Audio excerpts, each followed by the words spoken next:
तो एपिसोड की शुरुआत होती है और हमें दिखाया जाता है मेंगचुआन को। मेंगचुआन एक गहरी नींद के बाद जब उठता है तो वो ये नोट करता है कि सुबह तो बहुत पहले हो चुकी है, बल्कि अब उसे उठते हुए काफी देर हो गई होगी। और फिर ज़ुआंगशेन भी उससे कहता है कि आज तो तुम कुछ ज्यादा देर तक सोते रहे हो, अभी टाइम तो देखो दोपहर हो गई है।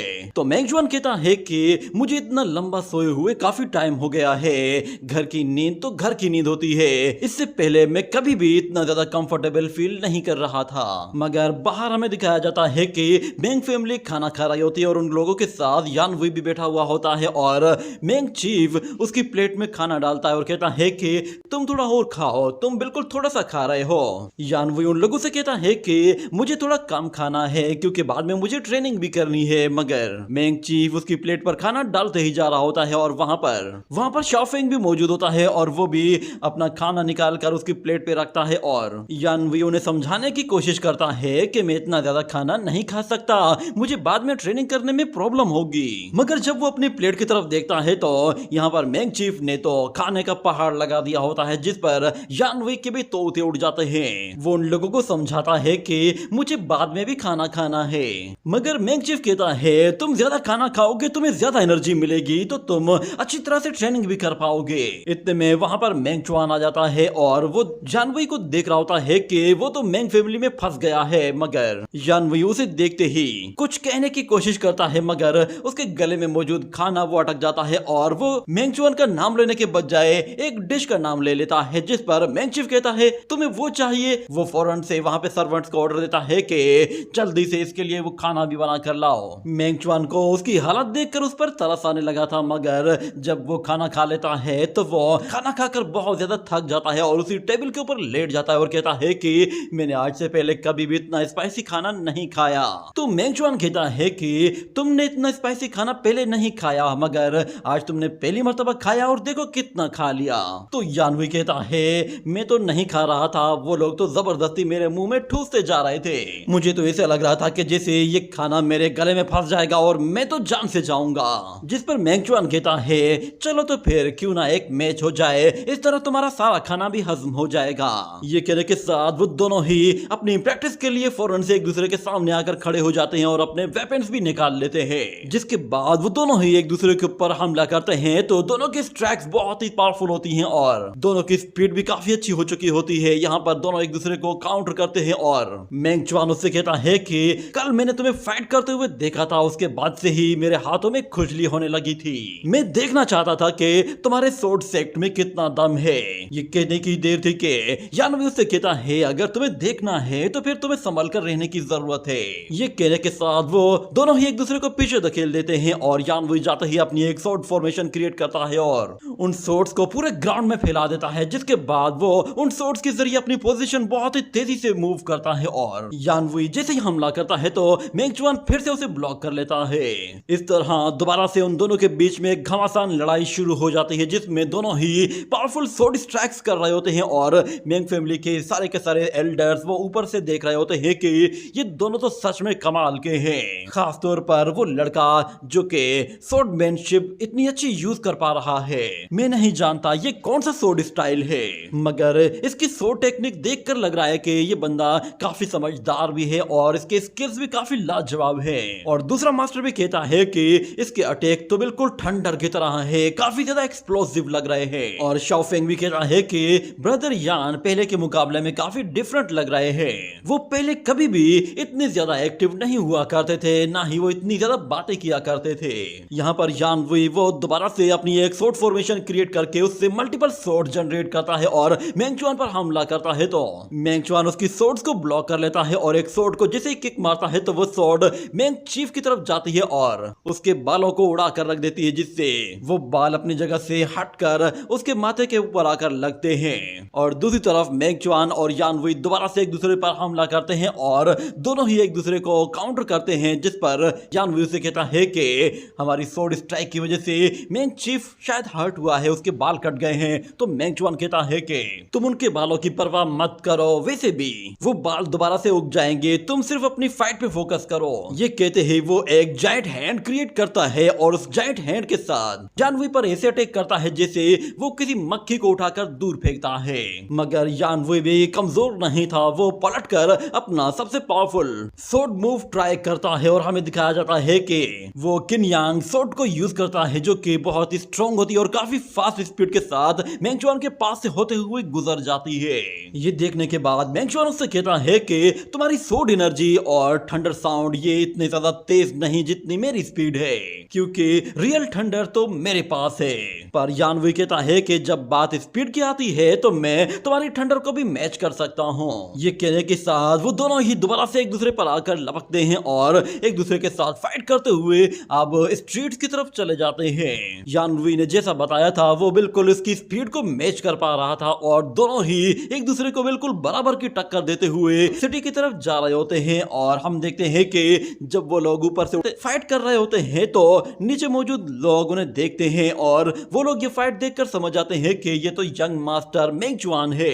वो लोग उन्हें देखकर काफी खुश होते हैं और मेंगचुआन से कहते हैं कि यंग मास्टर प्लीज हमें कोई बड़ा मूव दिखाइए। ये कहने के बाद मेंगचुआन और यान वुई अपनी एनर्जी को बहुत ज्यादा रिलीज करते हैं, जिस पर वो सारे लोग बहुत ज्यादा खुश होते हैं कि उनके यंग मास्टर उन्हें अपने मूव्स दिखा रहे हैं। इसी तरह वो दोनों ही लड़ते लड़ते वहां से और आगे चले जाते हैं और हम देखते हैं कि वो लोग सीधा हेड मास्टर के पास जा पहुंचते हैं और जब वो वाइन पी रहा था तो वो लोग उसके पास से होते हुए उसे हाय बोलते हुए जाते हैं, मगर यान वुई कहता है कि मास्टर जरा वाइन कम पिया कीजिए। मगर वो हेड मास्टर बाद में नोटिस करता है कि वो लोग तो उसकी वाइन ले गए हैं, जिस पर वो उन लोगों पर काफी गुस्सा होता है, मगर उसका अब कोई फायदा नहीं था। जिसके बाद वो दोनों ही लड़ते लड़ते वापस से एक और बड़े से ग्राउंड में आ पहुंचते हैं जहां पर मेंगचुआन फिर से अपना फाइनल अटैक करने को तैयार होता है और वो यान वुई से भी कह देता है कि तुम जो कुछ कर सकते हो करके दिखाओ, क्योंकि मेरे पास इस मर्तबा काफी पावरफुल अटैक आने वाला है। तो फिर यान वुई भी अपना सोड इंटेंट यूज करता है और हमें उसके पीछे एक व्हाइट फिश दिखाई देती है। वो उसके साथ बहुत ही तेजी से आकर मेंगचुआन पर जैसे अटैक करता है तो ये सीन कट हो जाता है और फिर अगले सीन में हम लोग देखते हैं कि वो दोनों ही अपने हेडमास्टर की चुराई हुई वाइन को वहां पर पी रहे होते हैं, मगर मेंगचुआन उसे देखकर मुस्कुराता है, जिस पर यान वुई कहता है कि तुम मुझे देखकर क्यों हंस रहे हो। जिस पर मेंगचुआन उसे बताता है कि मैं देख रहा हूं कि इस मर्तबा वाइन पीते हुए तुम्हें कोई प्रॉब्लम नहीं हो रही, जबकि हम लोग जब लास्ट टाइम यहाँ पर वाइन पी रहे थे तो वाइन पीने की वजह से तुम्हारा माउथ चौक हो गया था। तो यान वुई को अपनी पास्ट मेमोरी याद आती है, जब वो काफी ज्यादा गुस्से में था उस वक्त वो वाइन पी तक नहीं पा रहा था। तो यान वुई उसे बताता है कि मेरे सेकंड ब्रदर ने बताया था कि हमारे सोड सेक्ट में हर एक शख्स वाइन का दीवाना है और हम लोग तब तक वाइन नहीं पीते जब तक हम लोग अपने पैरों पर खड़े होते हैं। उसके ब्रदर का नाम सुनते ही उसे फिर से शू फेंग की याद आती है, जिस पर मेंगचुआन कहता है कि अच्छा, मैंने सोचा था कि शायद तुम्हारे सारे ही ब्रदर एक से बढ़कर एक खतरनाक और एक से बढ़कर एक कमीने होंगे, मगर मैंने सोचा नहीं था कि तुम्हारे भाइयों में कोई अच्छा इंसान भी होगा। तो यान वुई उसे बताता है कि मेरा सेकंड ब्रदर वो हमेशा से बिल्कुल डिफरेंट था। वो बचपन से ही मेरी बहुत ज्यादा केयर करता आ रहा है। इतने में हम उसकी बचपन की मेमोरी देखते हैं जिसमें यान वुई काफी ज्यादा तकलीफ में होता है और उसका ब्रदर उसके लिए एक लिक्विड मेडिसिन लेकर आता है, जिस पर यान वुई उसे मना कर देता है। वो जानता था कि उसके सारे भाई बहुत बुरे हैं और उसे लगता था कि शू फेंग भी बहुत बुरा है, मगर शू फेंग उसे जबरदस्ती वो मेडिसिन पिला देता है, क्योंकि शू फेंग को यह बात मालूम चल गई थी कि शू ने उसे पॉइजन दिया है, जिसकी वजह से उसके पेट में दर्द हो रहा है और अगर शू फेंग ने उसे न बचाया होता तो शायद वो बचपन में ही मर जाता। मगर यान वुई जब वो छोटा था तो वो अपने भाइयों पे इतनी आसानी से भरोसा नहीं कर पाता, खास तौर पर शू और शू लियू पर। मगर जहां तक बात शू फेंग की थी तो वो भी उन लोगों की तरह ही था, मगर वो अपने छोटे भाई की बहुत ज्यादा केयर करता था। उसके लिए कपड़े लेकर आता था, उसे खाना भी खिलाता था और उसके लिए खिलौने भी लेकर आता था। मगर यान वुई वो अभी भी उस पर ट्रस्ट नहीं कर पा रहा था। उसे लग रहा था कि शायद उसका भाई शायद दिखावा कर रहा है और बाद में वो भी उन लोगों की तरह ही उसे ट्रीट करेगा। मगर बार बार रिजेक्ट करने के बावजूद भी शू फेंग वो उसकी बात का बिल्कुल भी बुरा नहीं मानता था और हर मर्तबा उसके लिए खाने पीने के लिए कोई नई चीज लेकर आता था जिससे वो खुश हो सके। आहिस्ता आहिस्ता वो अब यान वुई को थोड़ा सा अच्छा लगने लगा था।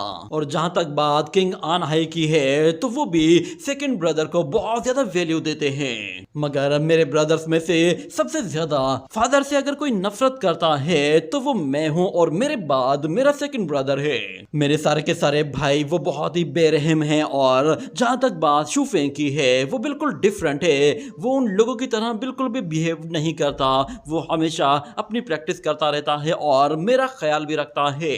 मदर के जाने के बाद अगर किसी ने मुझे संभाला है तो वो मेरे सेकंड ब्रदर ने ही मुझे संभाला है। और शूफेंग जब वो एक फ्लावर स्टेम को तोड़कर उसके साथ प्रैक्टिस कर रहा था तो यहाँ पर यान वही उसे छुपकर देख रहा था।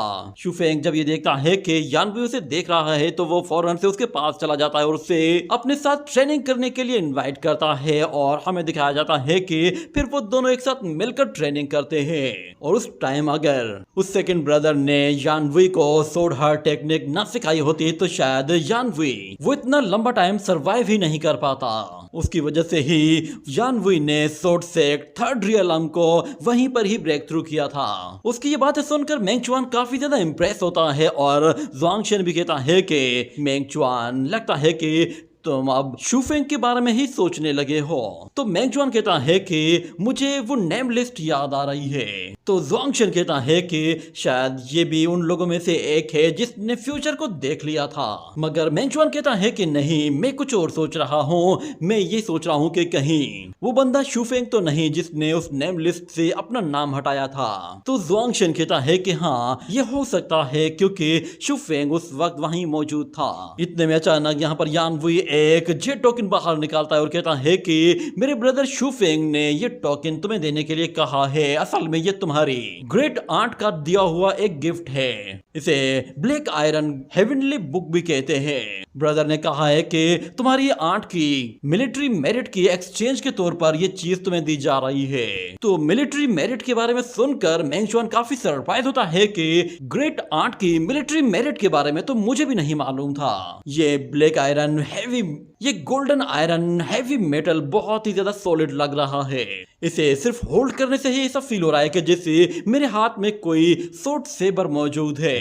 इतने में हमें भी दिखाया जाता है कि मेंगचुआन जैसे ही उस टोकन को टच करता है तो वो टोकन अपने आप ही हवा में ऊपर आ जाता है और उसके चारों तरफ कुछ वर्ड्स लिखे हुए होते हैं और मेंगचुआन उन्हें पढ़ लेता है। वो वर्ड्स उसे बताते हैं कि इस मेटल के अंदर एक सेबर टेक्निक है। तो सेबर टेक्निक का सुनते ही ज़ुआंगशेन उसे बताता है कि ये टेक्निक टॉप टियर टेक्निक्स में से एक है। अगर तुम ये इनहेरिटेंस अचीव कर लेते हो तो तुम्हारी पावर और टेक्निक काफी इंप्रूव हो जाएंगी। और मेंगचुआन उस टोकन को देखते हुए कहता है कि यकीन नहीं आता कि ग्रेट आंट ने मेरे लिए कोई ऐसी चीज छोड़ी होगी।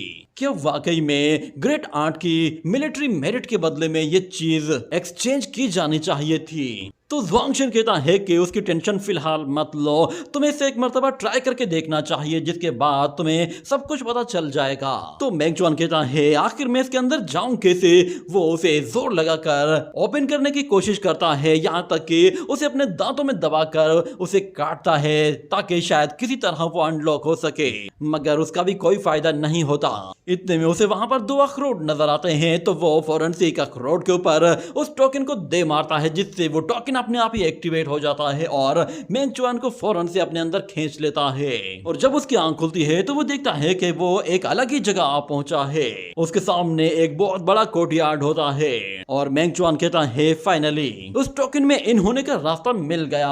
ओल्ड ट्रिक्स हमेशा काम करती है। पर वहां पर दरवाजे पर उस टेक्निक का नाम लिखा हुआ होता है जिस पर मेंगचुआन कहता है कि दरवाजे पर ऐसी टेक्निक लिखना सच में ये लाजवाब है।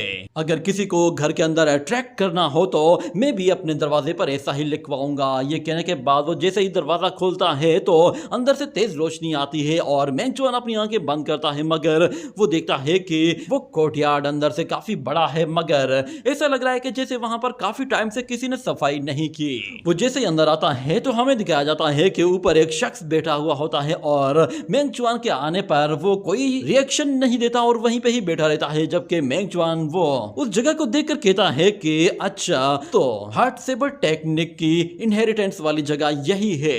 उसकी आवाज सुनते ही ऊपर बैठा हुआ वो मास्क मैन उसकी आवाज सुन लेता है। यहाँ पर मेंगजुआन कह रहा होता है कि मेरी थंडर सोड टेक्निक के मुकाबले में ये जगह बहुत ही ज्यादा छोटी और बिल्कुल गंदी लग रही है। ये कहने की देर थी कि अचानक वहां पे मौजूद वो मास्क मैन उसकी तरफ आते ही उस पर अचानक सोड के साथ अटैक करता है, जिससे मेंगजुआन बचते हुए पीछे हट जाता है और अपनी सोड निकालता है। जिसके बाद वो कहता है कि मैं अपनी ट्रू पावर को यहाँ पर यूज नहीं कर पा रहा, ना ही मेरा एसेंस यहाँ पे काम कर रहा है। इतने में उसे अपने तरफ कुछ चीज आती हुई दिखाई देती है, तो वो अपनी सोड के साथ उसे काट कर उसके टुकड़े टुकड़े कर देता है। मगर वो मास्क वॉरियर इतने में वहां पर पहुंचते ही मेंगजुआन को वहां से पीछे की तरफ धकेल देता है, जिस पर मेंगजुआन खुद को संभाल तो लेता है, मगर वो अपने सामने उस वॉरियर को देखकर काफी सरप्राइज होता है कि ये कौन है। मगर वो मास्क वॉरियर मेंगजुआन की तरफ आगे बढ़ते हुए कहता है कि तुमने मेरी इस जगह को छोटा और गंदा कहा है। ये सुनकर मेंगजुआन को ये तो पता चल जाता है कि ये बंदा इस जगह का फाउंडर होने के साथ साथ सोड हार्ट टेक्निक का भी फाउंडर है।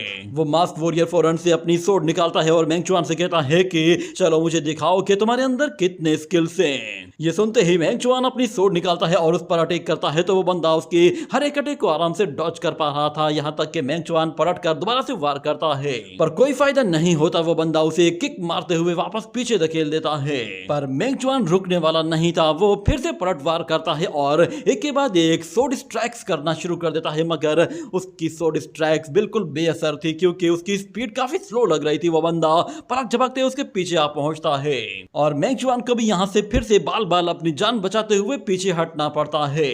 उसकी टेक्निक्स देखकर वो सोड वॉरियर कहता है कि तुम्हारी टेक्निक्स वो पहले से ही काफी वीक है, मगर मेंगजुआन कहता है कि ऐसा है तो फिर ठीक है, दोबारा ट्राई करते हैं। मेंगजुआन जैसे ही अपनी सोड सीधी उसकी तरफ लेकर जाता है, तो वो बंदा पलट कर उसके ऊपर से वार करने वाला था, मगर मेंगजुआन अपनी सोड ऊपर थ्रो करता है और ऊपर से आकर उस बंदे के ऊपर वो सोड मारता है, मगर इस मर्तबा भी वो ब्लॉक कर लेता है और मेंगजुआन को दोबारा से बहुत ज्यादा कोशिश करनी पड़ती है क्योंकि वो यहाँ पर अपने ट्रू एसेंस को और अपनी थंडर पावर को यूज नहीं कर पा रहा था, तो उसकी स्पीड बिल्कुल स्लो हो गई थी और इतनी वीकनेस के बाद वो उस वॉरियर को नहीं हरा पा रहा था। उसे ये बात साफ साफ पता चल गई थी कि ये जगह ऐसी है कि यहाँ पे दूसरी पावर्स काम नहीं करेंगी, यहाँ पर सिर्फ और सिर्फ सेबर सोड हार्ट को ही यूज किया जा सकता है। ये कहने के साथ वो फौरन से अपनी सोड को उस सेबर के अंदर डाल देता है। ये देखते ही वो मास्क वॉरियर भी अपनी सोड सेबर में डालता है और दोनों ही बिल्कुल खामोशी के साथ खड़े रहते हैं और एक दूसरे के स्टार्ट का वार करते हैं, एक दूसरे के स्टार्टिंग का वेट करते हैं। जैसे ही एक पत्ता नीचे गिरता है तो दोनों ही पलक झपकते एक दूसरे पर हमला करते हैं और मेंगजुआन की बॉडी एक सोड स्ट्राइक की वजह से कट कर अलग हो जाती है, जिससे वो फौरन से उस गोल्डन टोकन से बाहर निकल आ पहुंचता है और उसे वो टोकन और दूसरा अखरोट दिखाई देता है। तो वो दोबारा से उसी अखरोट को तोड़ते हुए उस सीक्रेट स्पेस में जाता है और दोबारा से फाइट करता है और उस वॉरियर से कहता है इस सेबर सोड अटैक को क्या कहते हैं, जिस पर वो मास्क वॉरियर कहता है क्या तुम सीखना चाहते हो? अगर तुम्हें ये अटैक सीखना है तो तुम्हें पहले मुझे हराना होगा। ये कहकर वो दोनों फिर से एक दूसरे से पीछे हट जाते हैं और वो वॉरियर दोबारा से अपनी सोड को सेबर में डालता है और कहता है कि इसे मैं हार्ट सेबर फर्स्ट सोड फॉर्म कहता हूँ। ये देखकर मेंगजुआन वो भी अपनी सोड को निकालकर उसके जरिए थंडर लिमिट टेक्निक को यूज करने की कोशिश करता है, मगर देखते ही देखते जैसे ही वो सोड निकालते हैं तो वो वॉरियर मेंगजुआन का गला काट देता है, जिससे मेंगजुआन फिर से उस सीक्रेट स्पेस से बाहर आ जाता है और उसे पता चल जाता है कि अब उसे अगली टेक्निक कौन सी सीखनी है। उस टेक्निक को हार्ट सेबर फॉर्म कहते हैं और उसे ये बात भी पता चल गई थी कि वो अपनी थंडर सोड लिमिट टेक्निक के जरिए सेबर फॉर्म को यूज करे तो वो उसके साथ इतनी पावरफुल एनर्जी जनरेट कर सकता है कि जो एक पावरफुल एनर्जी बीम की तरह होगी। मगर यहाँ पे एक प्रॉब्लम ये थी कि उसे सीधा स्ट्राइक करने में फ्लेक्सिबिलिटी नहीं मिल रही थी और वो अपने मूव्स को दोबारा से चेक करता है और कहता है कि जो टेक्निक मैं यूज करता हूँ वो सोड सेबर टेक्निक नहीं है, क्योंकि मेरा हार्ट वो सेबर के साथ कनेक्ट ही नहीं होता। मेरी टेक्निक वो सेबर हार्ट टेक्निक के बिल्कुल अपोजिट टेक्निक है। लगता है पहले मुझे डायू आइलैंड जाना होगा, वहां पर जाने के बाद ही मैं इस टेक्निक को दोबारा से परफॉर्म करने की कोशिश करूंगा। इतना कहने के बाद वो जैसे ही दरवाजा खोलता है तो उसके सामने युआनचू माउंटेन के कुछ गार्डियंस मौजूद होते हैं और वो उससे कहते हैं कि माय लॉर्ड मरकस शिहुआ की स्पिरिट को प्रोटेक्ट करने के लिए आपका बहुत बहुत शुक्रिया। हमने ऑलरेडी उसकी स्पिरिट को युआनचू माउंटेन में भेज भेज दिया है और युआनचू माउंटेन अब बहुत जल्द युयांग पैलेस के लिए एक नए मास्टर को भेजने वाला है। और जब तक यहाँ पर कोई नया मास्टर नहीं आ जाता तब तक डोंगनिंग मेंशन की प्रोटेक्शन की जिम्मेदारी हमारी है। तो मेंगचुआन कहता है कि अच्छा, मेरे बारे में क्या कहते हो और सिटीजन ऑफ डायू के बारे में तुम्हारा क्या ख्याल है, तुम लोग इन्हें कैसे हैंडल करोगे? तो वो गार्डियन उसे बताता है कि जहां तक बात उस माइनिंग वाले एरिया की है तो अब युन फैमिली और मेंग फैमिली एक साथ मिलकर उसे हैंडल करेंगी। जिस पर मेंगचुआन कहता है ठीक है, तो फिर मैं अब सोने जा रहा हूं और मुझे अब डिस्टर्ब मत करना। ये कहने के बाद वो जाते हुए अचानक से रुक जाता है और कहता है कि एक और बात भी है, डायू आइसलैंड जिसे टूरियलम आइसलैंड भी कहा जाता है, मैं वहां पर अब जाने वाला हूं। उम्मीद है कि तुम लोग अब मेरा पीछा नहीं करोगे। जिस पर वो वॉरियर्स कहते हैं कि बस ऐसा ही होगा, मगर आपको वहां पर अपना काफी ज्यादा ख्याल रखना होगा। जिस पर मेंगचुआन कहता है कि मेरी टेंशन छोड़ दो, तुम लोग बस अब अपना काम संभालो। ये सुनते ही वो लोग वहां से चले जाते हैं। मगर हम देखते हैं रात के टाइम पे मेंगचुआन दरवाजा खुलता है तो वो देखता है कि उसके कपड़े, उसका सामान पहले से ही तैयार करके रखा गया है। वो सामान को उठाता है और फौरन से रात के टाइम पे निकल जाता है। जिसके बाद यान वुई कहता है कि तुम्हें आने में इतनी देर क्यों हो गई? क्या तुमने देखा है कि अब दिन होने वाला है? मगर मेंगचुआन उसे 2 पेजेस देता है जिनमें कुछ लिखा हुआ होता है और यान वुई कहता है लगता है हम लोग पकड़े गए। पता नहीं उन लोगों ने मुझे कैसे देख लिया, मैंने तो उन्हें अवॉइड करने की पूरी कोशिश की थी। तो मेंगचुआन कहता है उन्होंने तुम्हारे लिए एक और चीज भी दी है। ये कहते ही वो उसे एक छोटा सा गिफ्ट भी देता है और यान वुई कहता है कि अब जूली के बारे में क्या कहते हो? तो मेंगचुआन कहता है उसकी फिक्र मत करो, मैं वो हैंडल कर लूंगा। फिलहाल तो सिर्फ हम दोनों ही हैं जो कि उससे जाकर मिलेंगे, मगर मैं ये नहीं जानता कि वो कब फ्री होगी और कब यहाँ पर वापस आएगी। मगर मेंगचुआन कहता है कि यहाँ पर फिलहाल तो 2 हम लोग नहीं बल्कि कोई और भी है। ये कहते ही वो इस सीटी बजाता है और हम देखते हैं कि वहां पर एक तगड़ा मोटा गधा आ जाता है जो कि घोड़े की तरह दिख रहा था। मेंगचुआन को अब घोड़े से गधा ज्यादा अच्छा लगने लगा था। ये देखकर यान वुई कहता है क्या ये भी हमारे साथ चलेगा? इतने में वो लोग देखते हैं कि वहां पर किन फेंग भी छुपी बैठी होती है और जब वो बाहर निकल कर आती है तो यान वुई कहता है तुम यहाँ पे क्या कर रही हो? जिस पर वो लड़की उन लोगों को एक कपड़ा देती है। तो किनफिंग कहती है कि माइनर्स ने सब कुछ सुन लिया है, उन्हें पता चल गया है कि तुम लोग डायू की तरफ जा रहे हो।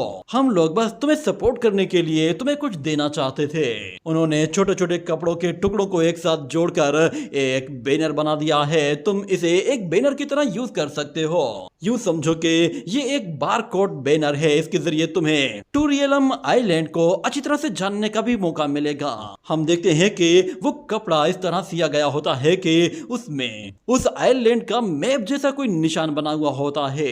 और किनफिंग कहती है कि ये हम माइनर्स की तरफ से तुम्हारे लिए एक छोटा सा गिफ्ट है। मेंगचुआन उससे वो गिफ्ट तो ले लेता है, मगर जाते हुए उससे कहता है कि किनफिंग उन माइनर्स से कह दो उन्हें दिल छोटा करने की जरूरत नहीं, वो लोग बहुत जल्द वहां से आजाद हो जाएंगे। बस एक मर्तबा मैं उस डायू रियलम से वापस आ जाऊं, उसके बाद मैं उन लोगों को उनके घर वापस भेजूंगा।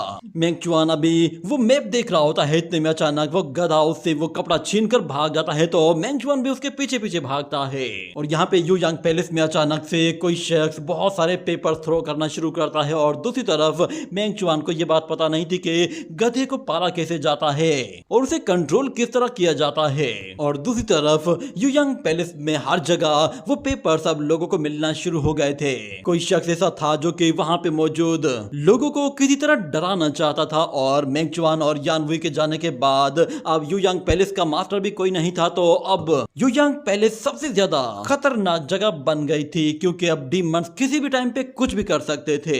हमें दिखाया जाता है वहां पर असल में स्माइलिंग ली होता है और वो ये सारे पेपर्स फेंक रहा था। जब वो पेज मेंगचुआन के मेंग चीफ को मिलता है तो वो भी उसे देखकर काफी ज्यादा सरप्राइज हो जाता है।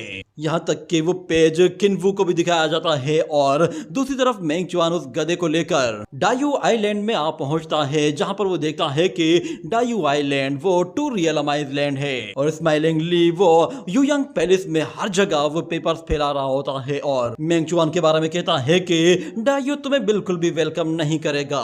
पर मेंगचुआन तो अब डायू आइलैंड के बिल्कुल दरवाजे तक आ पहुंचा था और उसी के साथ ये एपिसोड यहीं पे ही खत्म हो जाता है।